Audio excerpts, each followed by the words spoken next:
안녕하십니까. 혼란한 정치 시세 이야기를 술술 풀어보는 송국근의 혼술 11월 18일 월요일입니다. 지금 제가 드리는 말씀은 너무 무겁게 받아들이지 마시고, 제가 최근에 그 정치권 또 법조계 이쪽에서 들은 이야기를 좀 종합해서 설명을 드릴 필요가 있어서 제가 말씀을 드리는 겁니다. 상당히 민감한 주제일 수도 있지만은 또 그런 이야기들이 그 야당과 지금 여의도 야당과 그리고 일부 이 법조인들 사이에서 나오고 있다, 그렇게 들으시면 되겠습니다. 뭐냐면, 자, 헌법 문제입니다. 헌법 문제인데, 지금 문재인 대통령이 헌법 위반, 이 이야기들이 상당히 많이 나돌고 있습니다.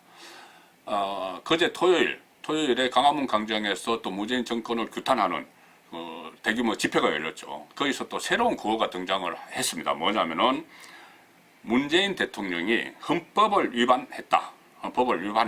그래서 일부 가격한 구호 중에서는 탄핵을 해야 된다는 이야기가 구호가 나왔습니다. 실제로 구호가 나왔습니다. 광화문에서. 헌법 위반이 무슨 이유냐 하면은, 그 선상에서 집단 살인 혐의가 있었죠. 북한 주민 두 사람이 16명을 살해를 하고 우리 군에 의해서 납포가 됐는데 닷새 만에 한 3, 4일 조사하고 닷새 만에 북한으로 강제 추방을 했습니다.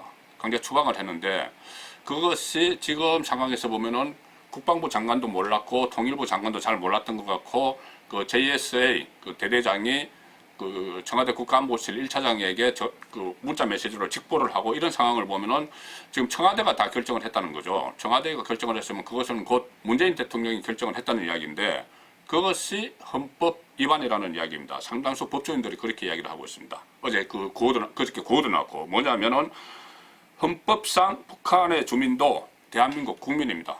우리 헌법에는 대한민국 영토를 한반도와 그 부속 도서를 한다고 하기 때문에 헌법상은 북한은 국가가 아니죠. 국가가 아니고 북한 주민도 우리 국민입니다. 다만 우리 통치권이 미치지 못하고 있을 뿐이다. 이것이 그 헌법학자들의 견해죠. 그런데 대한민국 국민인데 그 두 명도, 그러니까는 뭐 살인사건, 그것은 일단 별개로 치고, 살인사건의 진위 여부, 또 어떤 그 사건이 뭐 가장되는지, 이거는 진위를 치고, 일단은 두 사람을 대한민국 국민이라고 보면은, 국민을 보호하고 생명과 재산을 지켜야 될 대통령이 국민을 들어가면은, 북한으로 북송을 하면은 처형당할 게, 고문당하고 처형당할 게 뻔한데 그쪽 사지로 보냈다. 그러니까 범죄 혐의하고는 별개로 그것은 곧 대통령이 헌법을 위반한 것이라는 이야기가 된다는 겁니다. 그러니까 국민의 생명과 안전을 지켜야 할 대통령이 헌법을 위반한 것이다. 특히 이 두 명, 지금 보도에 따르면은 이 두 사람을 북송을 하면서 뭐 포성주를 먹고, 뭐 얼굴도 눈도 가리고, 뭐 그 상태에서 그 강제로 그 북송을 했다는 것이죠. 그러니까는 그것은 그 일을 주도한 쪽이 청와대이니까 청와대의 이런 그 대통령이 책임이다. 그래서 대통령이 헌법을 위반했다. 이 논란입니다. 이 논란인데, 왜 이 대통령이 헌법 위반에 민감한 생각이 드냐면, 저만 그런 것이 아닐 겁니다. 대통령이 헌법 위반. 박근혜 전 대통령이 파면당한 것도 헌법재판소가 대통령이 헌법을 위반했기 때문이라고 그렇게 판단을 했기 때문에 파면을 당했던 거죠. 그래서 이게 상당히 민감한 부분입니다. 그래서 제가 너무 민감하게 듣지 마시고, 이런 말이 법조계와 정계에서 떠들고 있다. 그것을 제가 그냥 소개해 드리는 거다. 이렇게 제가 전제를 드리고 말씀을 드립니다. 그런데 문재인 대통령은 취임 이후에도 이것뿐이 아니고 헌법 위반 논란이 몇 차례 있었습니다.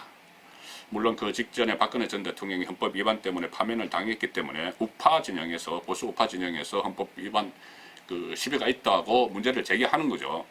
가장 대표적인 사례가 지난번 7월 17일 제헌절에 있었습니다. 제헌절에 그 우파 진영에 속하는 변호사 37명이 헌법 위반 행위를 시정하라, 이렇게 하면서 문재인 대통령에게 청원서를 제출을 한 적이 있습니다. 이 청원서 제출은 헌법 제26조에 그 청원법이 있는데, 그 청원법에 따른 청원권 행사죠. 이 변호사들은 대통령의 시정이 없을 경우에 탄핵 소추 발의까지 검토하겠다, 이렇게 이야기를 했지만 아직까지 구체적인 행동은 없습니다. 당시 변호사들은 그 문 대통령의 헌법 위반 사항을 7개 항으로 정리를 했습니다. 7개 항인데 사실상 대통령 통치행위 전반에 걸친 거죠. 7개 항은 크게 보면 이렇습니다. 국가의 계속성을 부정을 했다. 대통령이. 또 1948년 건국과 자유통일을 부정을 했다. 이 헌법에 나와 있는 내용인데 그걸 부정을 했다는 거죠. 그 다음에 군사 대비 태세를 무력화했다. 국군 통수권자로서 남북 군사 합의에 의해서 그 군사 대비 태세를 무력화시켰다는 겁니다. 그리고 사유재산권 및 시장경제 침해 뭐 이런 것은 뭐 좀 경제 정책을 이야기하는 거겠죠. 그리고 또 언론 장악과 표현의 자유 침해, 언론에 대한 상당한 특히 특정 언론에 대한 보수 언론에 대한 이 통제 같은 것이 심하다는 이야기가 나오고 있습니다. 저도 기회가 있으면 한번 그것을 종합적으로 정리해서 말씀을 드릴 겁니다. 조만간 드릴 겁니다. 그리고 또 하나는 사법부 독립을 방해했다. 뭐 교육을 받을 권리를 침해했다. 이렇게 7가지로 문재인 정부의 국정 전반에 걸쳐서 헌법 위반 소지가 있다. 이렇게 해서 청원을 한 거죠. 물론 이들은 법률가이기도 하지만은 좀 우파 진영에 속해 있기 때문에 어떤 정치적 견해를 표시한 그런 측면도 있습니다. 그런 측면도 있는데, 이 상황에서 헌법 논란, 위배 논란이 있는 상황에서 제가 최근에 한 좀 저명한 법조인에게서 들은 말 중에 이런 말이 있습니다. 지금 조국 수사를 총지휘하고 있죠. 그러면서 살아있는 권력에 대해서도 칼을 겨누고 있는 윤석열 검찰총장이 철저한 헌법주의자다. 헌법 가치를 최고로 치는 검사다. 이런 말이죠.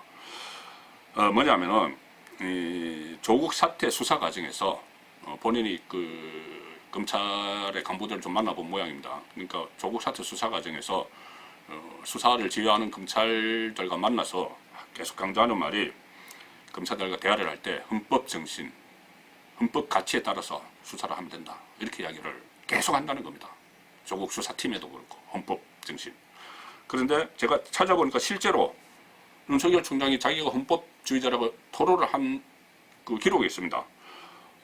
조국 법무부 장관 인사청문회가 열리던 그날 윤석열 검찰총장이 부장검사들을 상대로 강연을 했습니다. 그 강연 내용 중에 이런 게 나옵니다. 나는 검찰주의자가 아니다. 헌법주의자다. 이렇게 이야기합니다. 그리고 헌법 정신에 입각한 공정한 수사를 할 뿐이지 정치엔 관심이 없다. 공정한 수사, 헌법 정신에 입각해서 공정한 수사를 하고 있다. 조국 사태에 대해서. 자, 그렇게 이야기하니까 이것은 일단 조국 전 장관에 대한 수사가 뭐 검찰 개혁을 막기 위한 검찰의 저항이다. 이런 진보 좌파 진영의 주장이 나오니까는 그것을 반박하는 거죠. 나는 검찰을 지키려는 검찰주의자가 아니고 헌법을 수호하려는 헌법주의자다. 이렇게 이야기를 했는데 어쨌든 그 헌법대로 절차에 따라서 조국 사태를 수사를 하겠다. 그런 의지를 내비친 겁니다. 자, 이 상황에서 다시 북한 어민 2명 문제로 돌아가면은 제가 최근에 모 야당 국회의원을 만났습니다. 국방 전문가 국회의원입니다. 국회의원에 이런 말을 했습니다. 북한 어민 2명의 강제 추방은 국제법을 위반한 것은 물론이고 심각한 헌법 위반 소지가 있다. 제가 모두에 말씀드린 대로 국민의 생명을 지키지 않은 그런 헌법 위반 소지가 있다는 겁니다.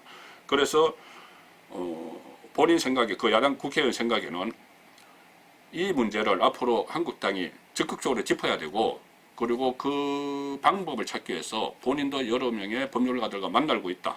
이런 이야기까지 했습니다. 그렇기 때문에 이 헌법주의자 검찰총장이 이 조국 사태 수사를 하고 있는 이 상황에서 헌법 위반 논란 있는 대통령 이 주제로 송구권의 혼소리 한번 다시 말씀드리지만은 국회 주변과 제 뒤로 배경이 보이는 국회 주변과 또 제가 만나는 법조인들 사이에서 나오는 이야기들을 송구권의 혼소리 한번 정리를 해봤습니다. 감사합니다.